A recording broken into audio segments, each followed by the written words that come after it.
அன்பிற்கினிய நேர்கள் அனைவருக்கும் வணக்கம். நான் உங்கள் சிநேகிதன் மகேந்திரன். இது ரத்னவாணி சமுதாய வானொலி 90.8.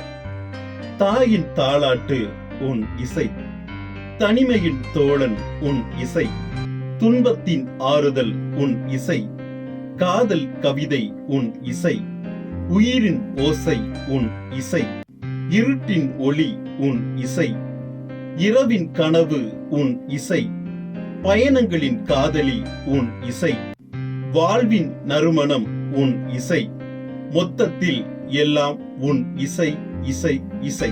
இன்று பிறந்தநாள் கொண்டாடும் இசைஞானி இளையராஜா அவர்களுக்கு இனிய பிறந்தநாள் நல் வாழ்த்துக்கள். இது ரத்னவாணி சமுதாய வானொலி 90.8. இது மக்களுக்கான வானொலி. நேற்று இல்லை நாளை இல்லை எப்பவும் ராஜா, கோட்டை இல்லை கொடியும் இல்லை அப்பவும் ராஜா ராஜா.